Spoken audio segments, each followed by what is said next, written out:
यह कहानी एक ऐसी लड़की की है जो आत्माओं को महसूस कर सकती है। बचपन से उसे आत्माएं दिखती रही हैं, लेकिन 2 बार उसे ऐसा भयानक अनुभव हुआ जो उसकी रूह तक को हिला गया।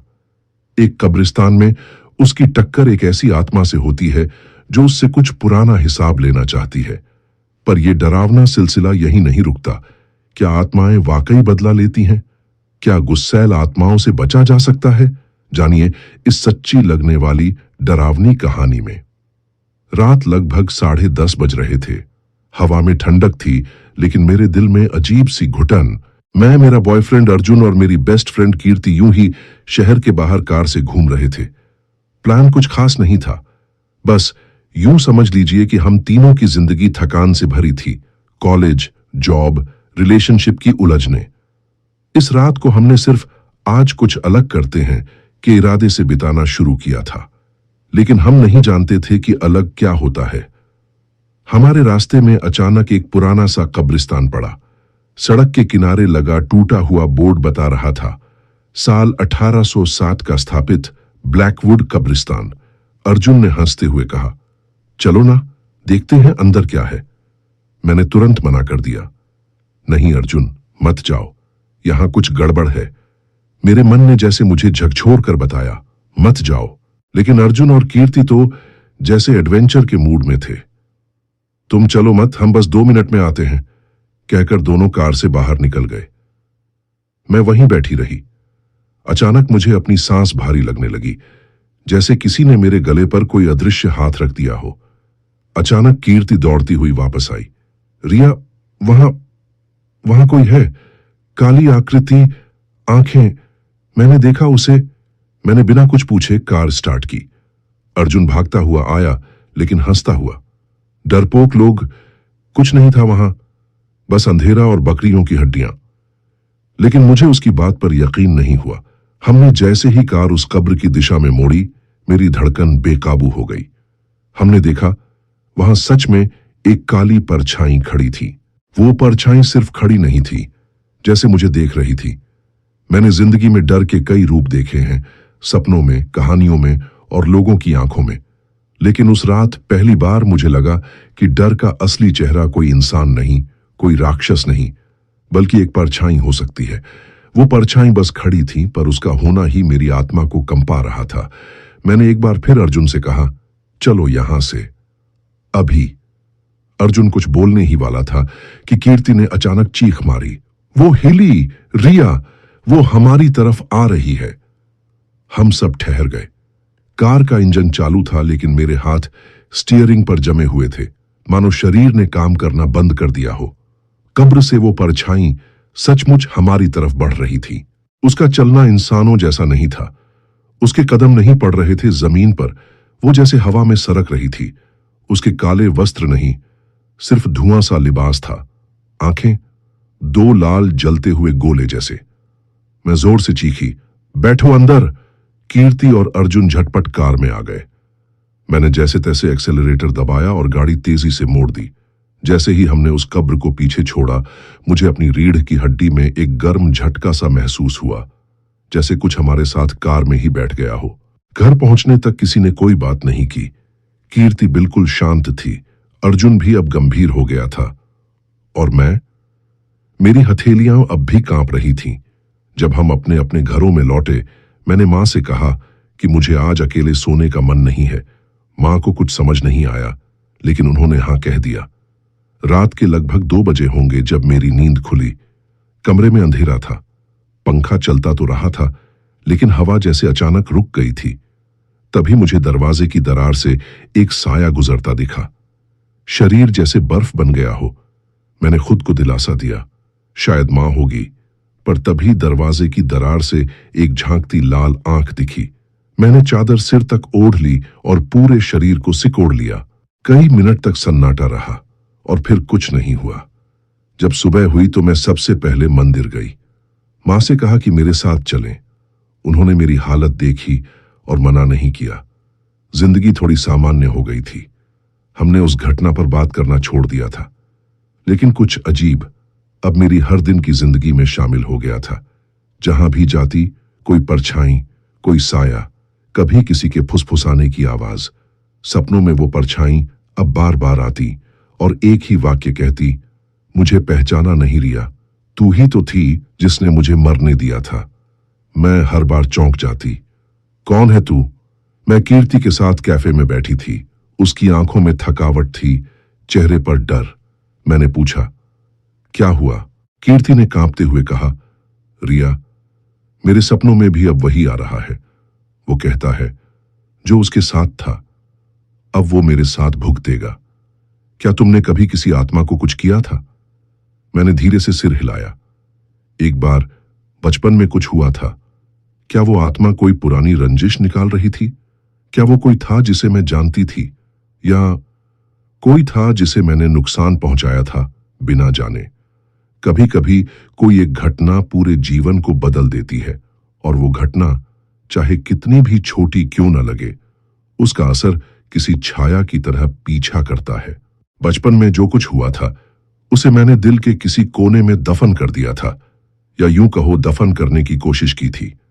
लेकिन अब वो दबी हुई राख फिर से जलने लगी थी। हमारे घर के पीछे एक पुराना बाग था, सूखे हुए पेड़ों से भरा हुआ, और उसकी सीमा पर एक टूटी हुई दीवार, जिसके पार एक सुनसान सीमेंटेड जमीन थी। मैं और मेरी एक पड़ोसी दोस्त साक्षी वहीं खेलते थे। हमने पेड़ों के नीचे अपना एक सीक्रेट क्लब बनाया था। एक दिन साक्षी बोली, चलो कुछ नया सजाते हैं। हम पुराना सामान ढूंढने लगे, लकड़ियां, टूटे खिलौने, पुराने डिब्बे। इसी खोज में मुझे जमीन में एक अजीब सा छोटा गड्ढा दिखा।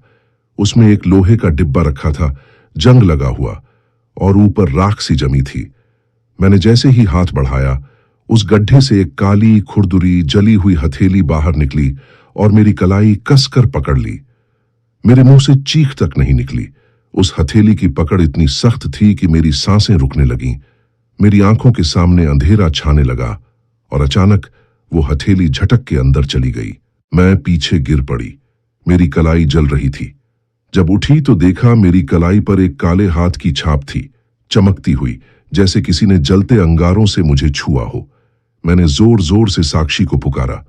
जब वो आई, निशान गायब हो चुका था। वो हादसा मेरे अंदर गहरे तक धंस गया था। मैंने किसी से नहीं कहा, यहां तक कि मां पापा से भी नहीं। बस उस जगह से दूरी बना ली और कोशिश की कि भूल जाऊं, पर अब वो भूल लौट आई थी। मैंने अर्जुन और कीर्ति को उस घटना के बारे में बताया। दोनों कुछ पल के लिए चुप रहे। फिर कीर्ति ने धीरे से कहा, रिया, कहीं वो आत्मा उसी गड्ढे से जुड़ी तो नहीं? मगर वो कौन थी? मैं फुसफुसाई, शायद कोई ऐसी आत्मा जिसे मरने से पहले न्याय नहीं मिला, जिसे जलाकर मिटा दिया गया, लेकिन उसकी यादें जिंदा रहीं।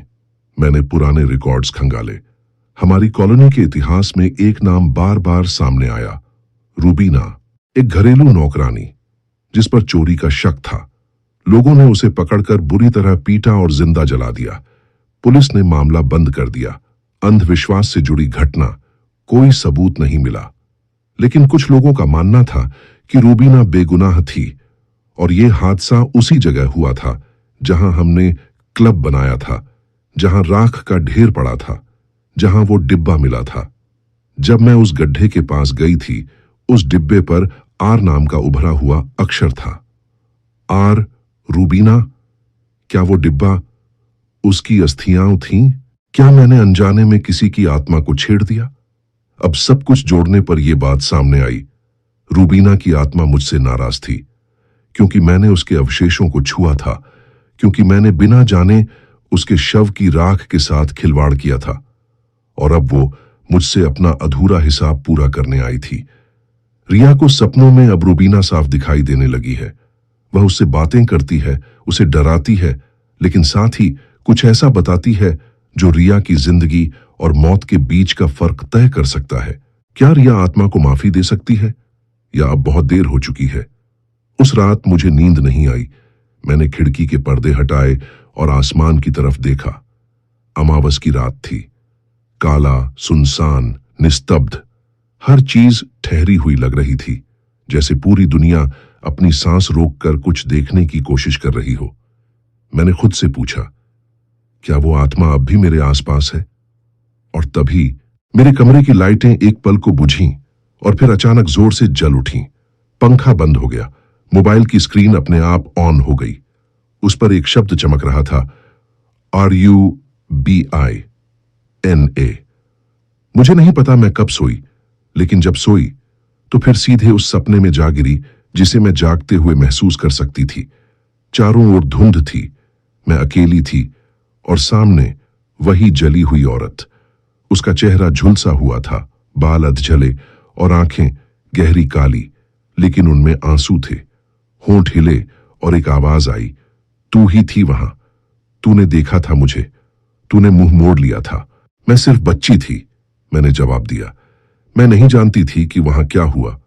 बचपन कोई बहाना नहीं होता, उसने गरजती आवाज में कहा। तूने मेरा डिब्बा छुआ, तूने मेरी आत्मा को जगा दिया। अब मुझे चैन चाहिए। रूबीना ने मुझे उस रात की पूरी कहानी सुनाई। उसका मालिक एक तांत्रिक था जो अपनी बीमार पत्नी की आत्मा बचाने के लिए बलि देना चाहता था। रूबीना सिर्फ एक माध्यम बनी।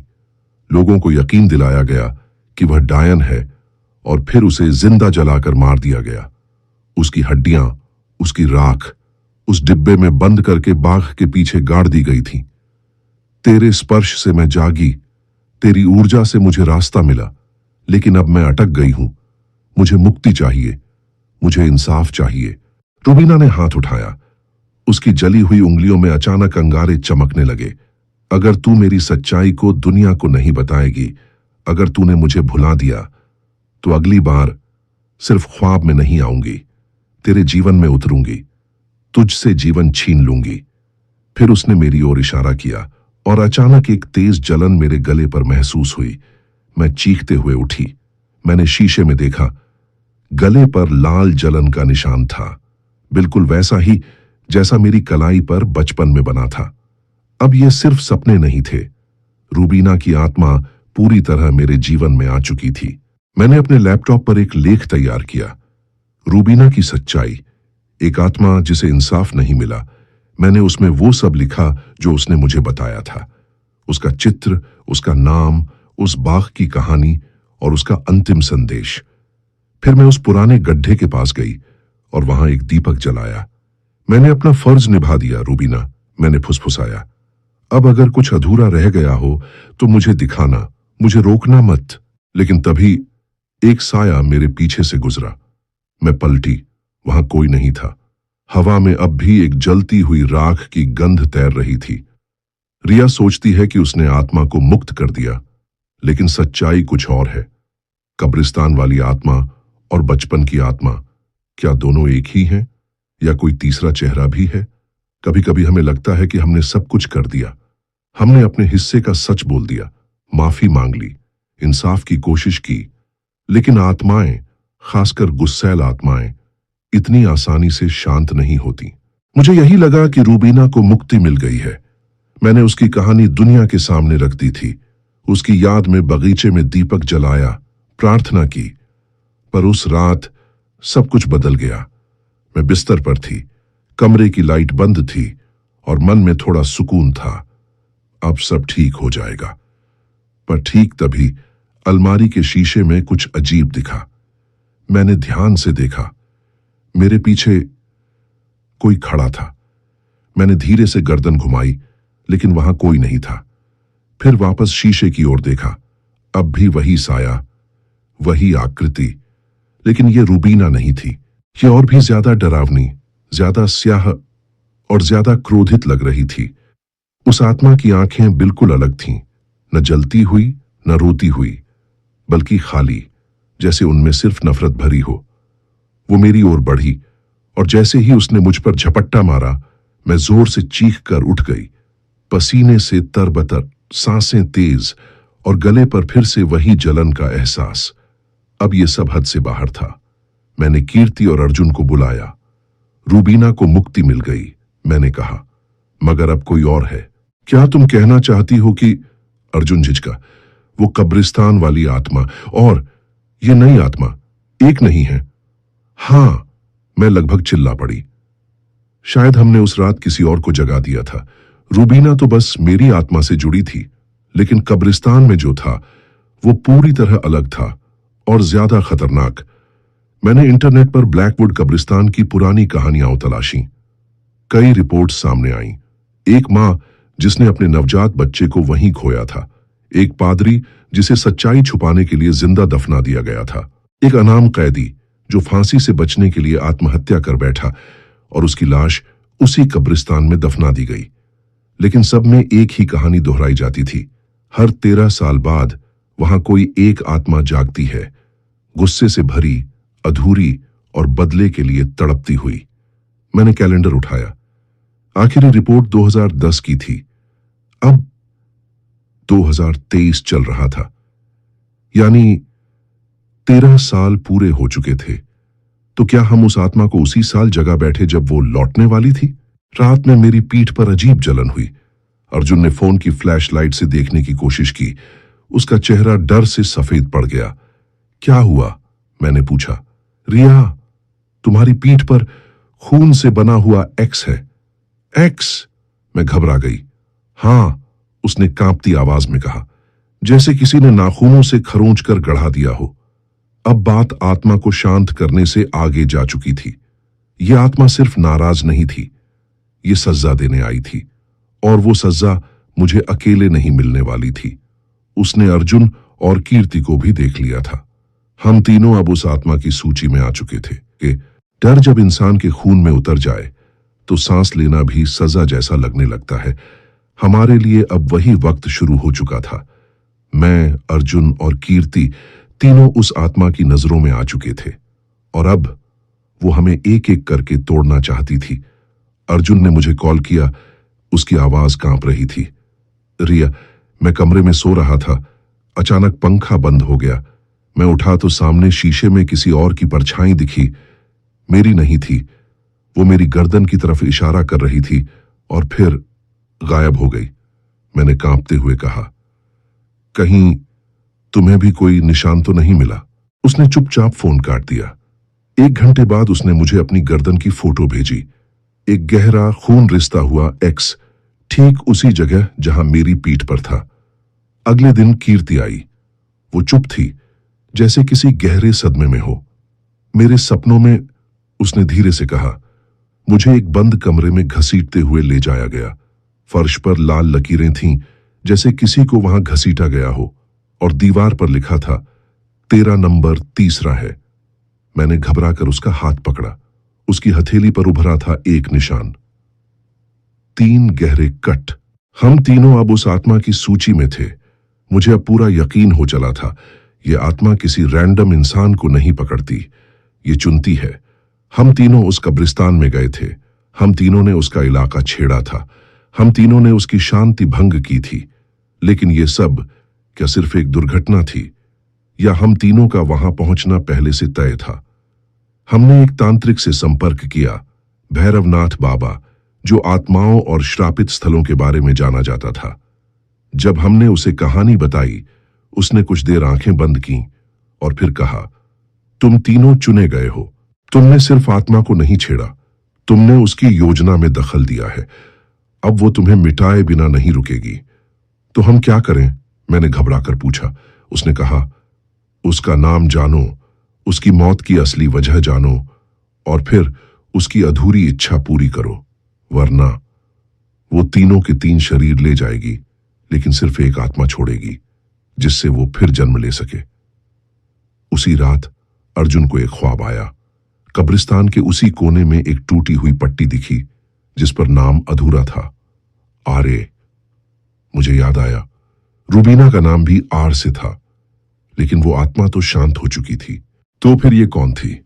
हम तीनों ने एक बार फिर उस जगह जाने की ठानी, इस बार सिर्फ डर से नहीं, जवाब लेने के लिए। कब्रिस्तान का वही कोना जहां हवा ठहरी थी, जहां मिट्टी बार बार उखड़ जाती थी, वहां अब भी वो टूटी पट्टी थी।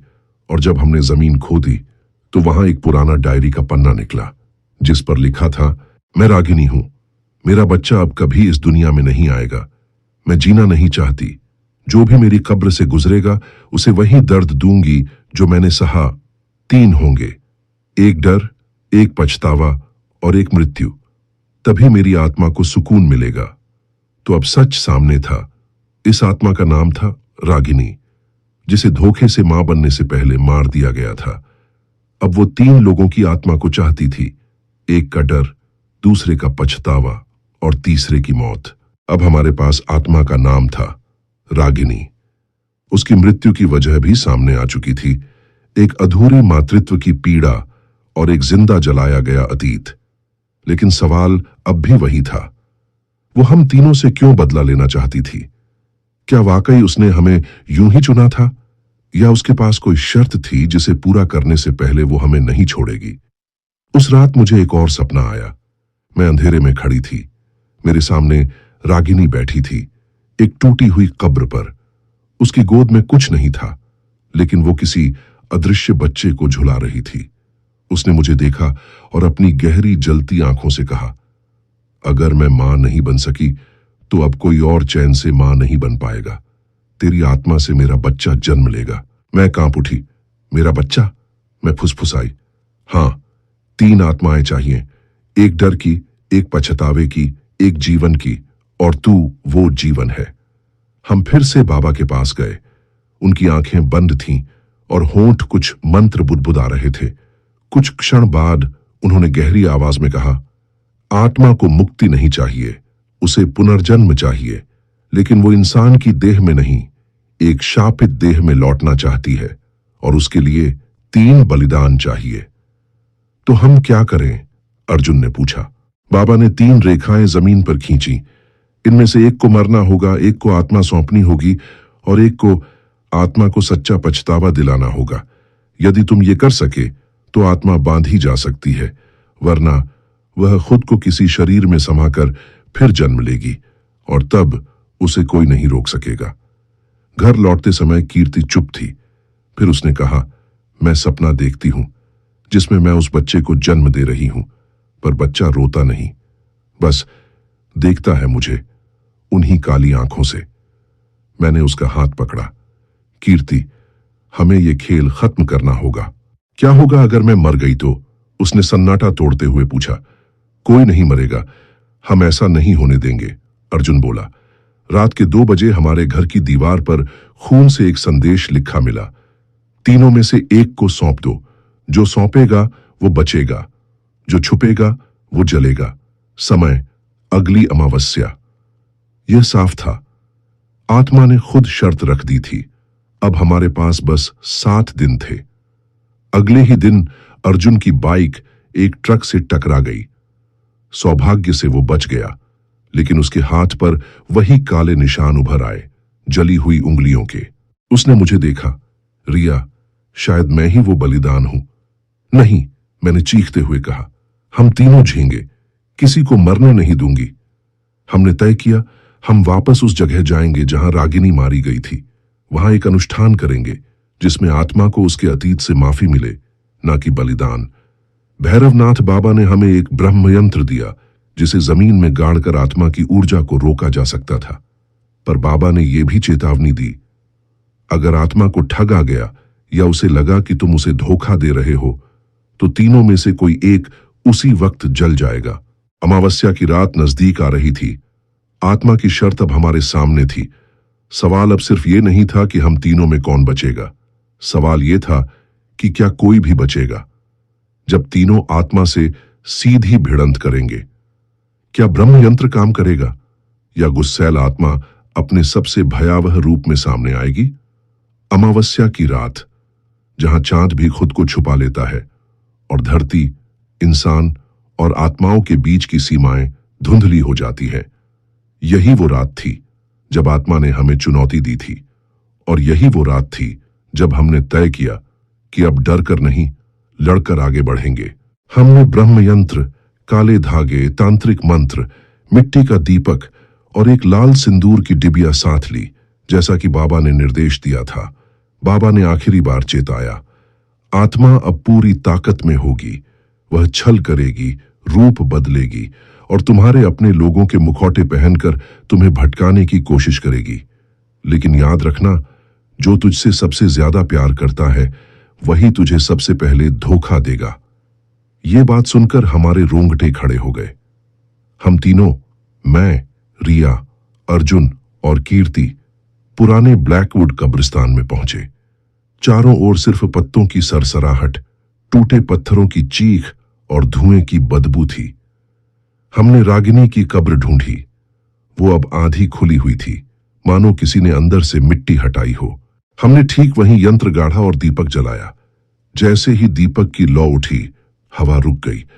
एक स्त्री की धीमी गर्भवती सी सिसकियों जैसी आवाज गूंजी, मेरा बच्चा, कहाँ है मेरा बच्चा? आवाजें तेज होती गईं। पेड़ों की डालियां खुद ब खुद हिलने लगीं। हवा बर्फ की तरह ठंडी हो गई और फिर वो सामने थी, रागिनी, आधे जले शरीर के साथ अझली साड़ी और कोख पर सिंदूर की लकीर जैसी जलन का गहरा निशान।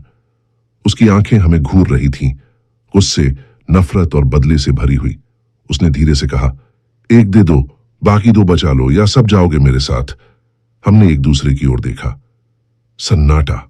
फिर कीर्ति ने 2 कदम आगे बढ़ाए। मुझे ले लो। उसकी आवाज डरी हुई लेकिन ठोस थी। मैं डर चुकी हूं। मेरे सपनों में अब भी वो बच्चा रोता है। अगर मेरी जान से तुझे सुकून मिले तो ले ले। रागिनी मुस्कुराई, लेकिन वो मुस्कान झर से भरी थी। नहीं, वो गुर्राई। तू डर है, पछतावा अर्जुन है और जीवन रिया है। मुझे तेरा बच्चा चाहिए, रिया। मैं कांप गई। लेकिन तभी अर्जुन ने तांत्रिक मंत्र पढ़ना शुरू किया। दीपक की लौ ऊंची होने लगी। ब्रह्मयंत्र से एक तेज नीली रोशनी निकली जो रागिनी को बांधने लगी। वो चीखी, धोखा, मुझे धोखा दिया गया। उसका शरीर धुएं में बदलने लगा, लेकिन तभी वो अर्जुन का चेहरा ले आई। रिया, मैं हूं अर्जुन, मुझे मत बांधो, छोड़ दो। मैं भ्रमित हो गई। कीर्ति भी कांप रही थी। रिया, वो नहीं अर्जुन है, असली अर्जुन यंत्र के पास है। कीर्ति ने चीखा। मैंने अपने आंसू पोंछे और फिर सिंदूर से यंत्र पर रागिनी का नाम लिखा, रागिनी देवी। जैसे ही नाम लिखा गया, जमीन कांपने लगी। रागिनी की चीखें हवाओं में गूंजने लगीं। मुझे मत बांधो, मुझे जन्म लेना है। मेरा बच्चा मुझसे छीन लिया गया था, पर किसी और की जान लेकर नहीं। मैंने कहा, अब तुझे माफी मिलेगी, पुनर्जन्म नहीं। यंत्र की रेखाएं जल उठीं और रागिनी की आत्मा एक तेज प्रकाश में समा गई। फिर सन्नाटा, सिर्फ दीपक जल रहा था। हम तीनों वहां चुपचाप बैठे रहे, सूरज उगने तक। ना कोई आत्मा, ना कोई साया, ना कोई आवाज, केवल एक हल्की ठंडी हवा। और रागिनी की कब्र पर अब एक फूल रखा हुआ था। किसी ने रखा था या आत्मा खुद अंत में शांति पा गई थी, कोई नहीं जानता। क्या आत्मा वाकई चली गई या रिया की कोख में अभी भी कोई परछाई बाकी है? आत्मा जा चुकी थी, कम से कम हमने यही सोचा था। कब्र पर रखा फूल, शांत हवा और उस रात के बाद की गहरी नींद, सब कुछ जैसे फिर से सामान्य हो गया था। लेकिन कुछ कहानियां इतनी आसानी से खत्म नहीं होती। मैं, रिया, अब फिर से सामान्य जीवन जीने की कोशिश कर रही थी। अर्जुन और कीर्ति अब भी मेरे जीवन का हिस्सा थे। हम सब ने फैसला किया कि उस रात के बारे में किसी और को कभी नहीं बताएंगे। ये रहस्य बस हमारे तीनों के बीच रहेगा। लेकिन तभी मेरे जीवन में फिर एक हलचल शुरू हुई। मेरी तबीयत लगातार बिगड़ने लगी थी। कमजोरी, उल्टी, सिरदर्द और एक अजीब सी बेचैनी। एक दिन कीर्ति मेरे साथ डॉक्टर के पास गई। कुछ टेस्ट हुए और फिर रिपोर्ट आई। रिया, तुम प्रेग्नेंट हो। मैं स्तब्ध रह गई। कैसे? हम दोनों ने सुरक्षा का पूरा ध्यान रखा था। अर्जुन भी हैरान था। हम तीनों परेशान हो उठे। लेकिन जो सबसे ज्यादा डरावना था वो था मेरा सपना उस रात। मैं बिस्तर पर लेटी थी, आंखें बंद थीं, और तभी महसूस हुआ कि कोई मेरी रूह के अंदर उतर रहा है। एक कोमल लेकिन ठंडी आवाज आई, अब तू मां बनेगी, पर जो जन्मेगा वो तेरा नहीं होगा, वो मेरा अधूरा हिस्सा होगा। मैं चीख पड़ी, पर कमरे में कोई नहीं था। मेरे पेट पर अचानक हल्की सी जलन हुई। जब शीशे में देखा, वहां एक धुंधला सा काला निशान था, जैसे कोई हाथ की छाप हो। हम बाबा के पास फिर पहुंचे। उन्होंने मेरी नब्ज पकड़ते ही आंखें बंद कर लीं। फिर बोले, तुमने आत्मा को बांधा था, मारा नहीं। वो पूरी तरह मुक्त नहीं हुई। उसने खुद को तेरे गर्भ में छिपा लिया है, फिर से जन्म लेने के लिए। अब ये बच्चा आत्मा का आखिरी अवतार होगा। अगर ये जन्मा तो इस बार न बांधा जा सकेगा न रोका। क्या गर्भपात संभव है? अर्जुन ने कांपते हुए पूछा। बाबा ने सिर झुका लिया। अगर ये आम बच्चा होता तो हां, लेकिन ये आत्मा अब शरीर से जुड़ चुकी है। अगर इसे जबरन निकाला गया तो वो शरीर की मौत से पहले तुम्हारी आत्मा को जला देगी, यानी रिया की मृत्यु निश्चित होगी। मेरे पैर सुन्न हो गए। एक तरफ मेरी जिंदगी, दूसरी तरफ एक शापित आत्मा का पुनर्जन्म। बाबा ने कहा, एक आखिरी उपाय है छाया वशीकरण अनुष्ठान, जिसमें आत्मा को शरीर में ही सोने के लिए बाध्य किया जा सकता है। बच्चा जन्म लेगा पर आत्मा निष्क्रिय रहेगी। मगर याद रखना, यह अनुष्ठान सिर्फ जन्म की रात किया जा सकता है, और अगर उसमें जरा भी चूक हुई तो आत्मा सब कुछ नष्ट कर देगी। वक्त बीतता गया और वो रात आ गई। मैं प्रसव पीड़ा में थी। कीर्ति ने बाबा को बुलाया। अर्जुन मेरा हाथ पकड़े बैठा था। दीवारों पर काले धागे बांधे गए, चारों कोनों में दीप जलाए गए। बाबा मंत्र पढ़ रहे थे और मेरा शरीर दर्द से कांप रहा था। पर तभी एक जोर की चीख, जैसे बच्चा नहीं कोई दूसरा जन्म ले रहा हो। कमरे की लाइट बुझ गई, दीपक की लौ काली हो गई, और फिर एक हल्की सी हंसी, रागिनी की हंसी। जैसे तैसे अनुष्ठान पूरा हुआ। बच्चा जन्मा, एक सुंदर शांत चेहरा, पर उसकी आंखें खुलते ही सब चौंक गए। वो काली नहीं थी, नहीं लाल, बल्कि एकदम सफेद, बिना पुतलियों के, खाली, निर्विकार। बाबा बोले, वो जागी नहीं है, पर यह सिर्फ शुरुआत है। अगर कभी ये आत्मा फिर से सचेत हुई तो तबाही तय है। तुम्हें इस बच्चे को मां की तरह नहीं, एक प्रहरी की तरह पालना होगा रिया। अब मेरी गोद में मेरा बच्चा है, या शायद एक नींद में डूबी हुई छाया। उसकी सांसें धीमी चलती हैं। वो कभी रोता नहीं, बस मुझे घूरता है उन सफेद मौन आंखों से। कभी कभी लगता है वो अब भी मुझे पहचानती है। कुछ सैल आत्माएं समाप्त होती है, लेकिन परछाइयां अभी जिंदा हैं, जहां रिया का बच्चा बड़ा होता है और एक दिन वो आत्मा फिर से जागती है। दोस्तों, कहानी में आपको अगर मजा आया है तो कमेंट में जरूर बताना। इस कहानी का पार्ट 2 भी लेकर आऊंगा। धन्यवाद।